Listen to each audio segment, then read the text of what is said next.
웨스트민스터 신앙 고백서 대요리 문답 110문 보겠습니다. 함께 읽습니다. 제2계명을 더욱 힘있게 지키도록 하기 위하여 첨가된 이유들은 무엇입니까? 답입니다.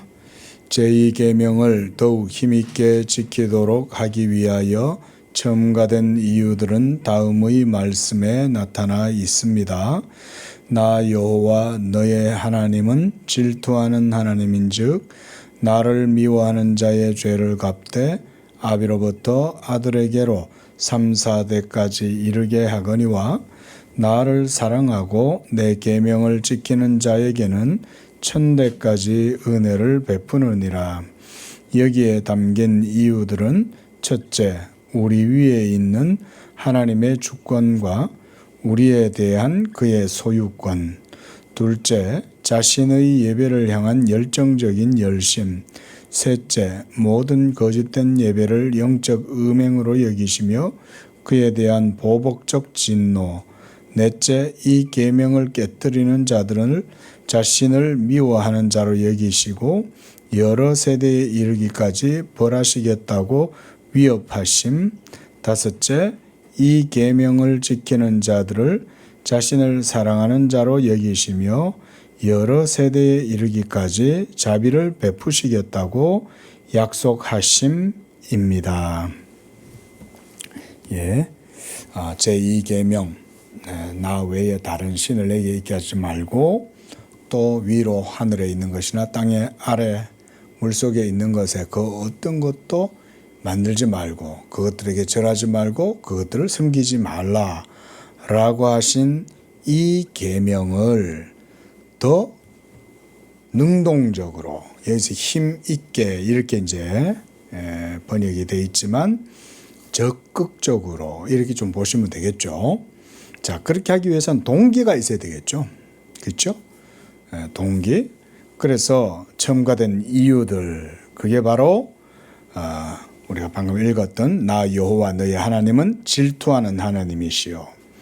그래서 하나님을 미워하는 자의 죄를 하나님은 갚으시고 그래서 아비로부터 아들에게로 3, 4대까지 이르게 하고 그래서 하나님을 사랑하고 그 계명을 지키는 자는 1000대까지 베푸신다. 이 부분이 이제 더 적극적 동기를 부여하시는 이런 첨가의 내용이다. 이런 말이죠. 자, 그러면 여기서 설명을 해놨습니다. 첫째 해놨죠. 우리 위에 있는 하나님의 주권과 또한 우리가 그의 소유가 되었다는 것을 명확하게 밝힌다는 거죠. 자, 우리가 예수님을 믿죠. 그러면 이제 우리는 예수의 사람이죠. 그렇죠? 우리는 예수와 함께 십자가에 못 박혀 죽고 그와 함께 다시 살리심을 받았어요. 그럼 이제 우리는 예수와 함께 살고 예수와 함께 죽는 거죠. 예수와 함께 산다는 말은 이제 내 삶 전체가 다 하나님께 다 돌려진다 이런 말입니다. 그래서 우리 모두는 다 하나님의 열매예요. 원래 예수님도 우리를 하나님께 드리시는 거예요. 보시옵소서 내게 주신 자들이니이다 이러면서 예수님도 하나님 아버지 앞에서 우리를 아버지께 드리는 거예요. 자, 그런 의미에서 여기서도 보면 하나님의 주권 그리고 우리가 그의 소유가 되었기 때문에 오직 하나님만 섬긴다. 예수 믿는 사람들은 당연히 하나님만을 섬기는 거죠. 그리고 하나님의 주권을 인정하는 그런 이들이죠. 자, 둘째로는 하나님을 향한 열정적인 그 예배에 대한 열심 이겁니다. 그래서 하나님을 섬기도록 하기 위해서 그래서 하나님을 예배할 때에도 열심을 가지고 열정적으로 예배하라 이런 말입니다. 셋째로 모든 거짓된 예배를 영적인 음행으로 여기셔서 그런 것에 대한 보복적 진노를 내리신다. 좀 말들이 우리가 이런 구약에 하나님이 진노한다, 보복한다, 질투한다, 또 징계한다 이런 표현을 들으면 가끔 그걸 좀 어색하게 여기거나 그게 과연 사랑이 하나님한테 맞느냐 이런 이제 생각이 드는 분들도 들어 있습니다. 그런데 그것은 우리가 하나님을 잘 몰라서 하는 생각이에요. 자, 우리가 율법을 배워야 된다. 제가 많이 강조하죠. 그래서 여러분들께 늘 단순하게 표현하잖아요. 율법이 뭐냐. 사실 우리가 지금 살아 숨쉬고 말하자면 우리가 기생하고 있는 것. 예? 우리가 살아서 활동하고 있고 이런 모든 것들 이건 다 내가 살아있는 겁니까? 아니면 우리가 그 어떤 바탕 위에서 살아가는 겁니까?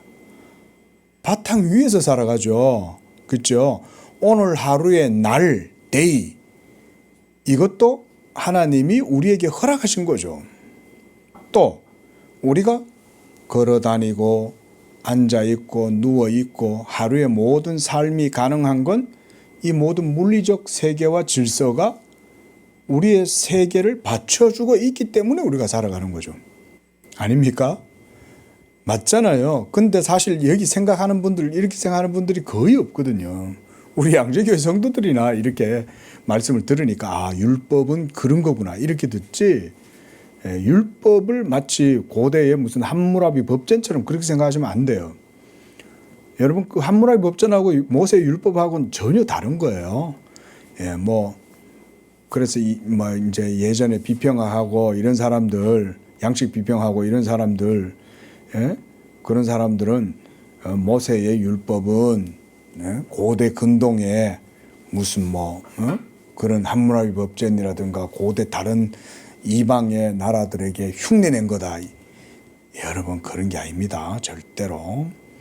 자, 성경에서 보듯이 하나님 분명히 그렇게 했고요.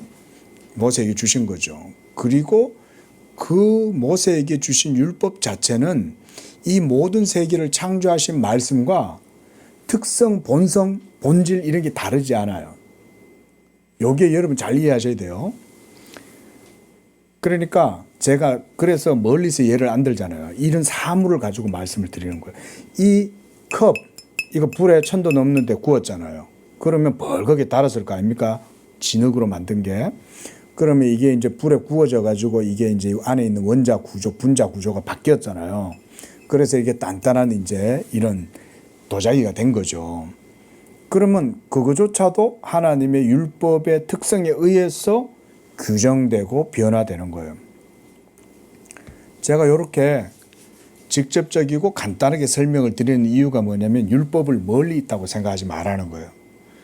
율법은 우리가 오늘 하루의 삶을 살아가는데 지탱하도록 우리를 붙들어주고 있고, 심지어 우리의 폐부, 우리 오장육부도 하나님의 율법에 의해서 다 이렇게 규정되고 작동하고 있는 겁니다. 율법을 원래 그렇게 생각해야 돼요. 근데 이렇게 보통 율법을 얘기하는 분은 제가 봤을 때 우리나라에서 거의 못 봤어요. 아주 엄밀하게 신학하는 사람들이나 들어 얘기하지, 저 같은 사람들이나. 근데 원래 율법이 그런 거예요, 여러분. 함무라비 법전하고 비교하면 안 됩니다. 함무라비 법전이나 우리나라의 무슨 예를 들어서 성리학에서 말하는 무슨 성학 10도나 주자학이나 이런 거 있잖아요. 그 속에도 도를 얘기한단 말이에요. 이황, 이런 분들도 얼마나 그 도에 대해서 깊이 얘기를 합니까? 그래도 율법에 대한 이해에 못 따라가요. 여러분 그만큼 율법이라는 거는 성경이 우리에게 말씀하는 율법은 하나님의 말씀 그 자체입니다. 이 정도로까지 이해를 해야 돼요. 그런데 이런 율법을 따라서 우리가 살아가는데 그게 우리의 믿음과 일치되지 않으면 어떻게 될까요? 충돌이 일어나고 괴리가 일어나거나 갈등이 일어나거나 이렇게 되겠죠. 그럼 트러블이 일어나요. 여러분들 몸에 염증이 일어나시죠? 우리가 뽀드락지 그러잖아요. 저도 많이 나는데. 그게 원래 안 나는 게 정상인데 나는 이유는 뭐 때문입니까? 우리의 몸이 이게 완전하게 퍼펙트하게 작동하지 않으니까 염증이 생겨야 하는 거죠. 그렇죠? 말하자면 율법을 그 정도로까지 생각하시라는 거예요. 늘 제가 말씀드리는 게. 안 그러면 율법을 뭐하게 추상적이고 이렇게 생각해요. 관념적으로 생각해요. 그게 아닙니다. 예. 그래서 제가 이런 사물들을 직접적으로 율법에 빗대어서 설명드리는 거예요. 중력도 율법의 작용이고 이런 사물이 가지고 있는 물리적 속성도 에너지도 다 율법에 의해서 주어지는 거고 이렇게까지 설명해야 이제 약간 우리가 절대로 율법을 떠나서는 살 수 없구나 이게 되겠죠. 자, 물속에서 살아가는 물고기는 물을 벗어날 수 없습니다. 그런데 그 물고기가 물속에 살면서도 문제를 일으켜요. 그러면 물을 거부하거나 물에 맞지 않는 삶을 살면 그런 일이 벌어지겠죠. 우리가 하나님을 섬기지 아니하고 사랑하지 아니하고 영적으로 거짓된 예배나 우상을 숭배하거나 하나님의 계명을 깨트리면 어기면 전부 다 트러블이 생겨나는 거예요. 문제가 때때로 그 율법의 정밀함에 걸립니다. 걸려서 때때로는 그것 때문에 하나님의 징계를 당하기도 하는 거죠. 자, 이런 정도로 우리가 율법을 생각하면서 이런 말씀들도 좀 보자. 자, 그래서 또 한 개는 마지막에 여러 세대의 계명을 지키는 자들에게는 풍성한 은혜를 주신다.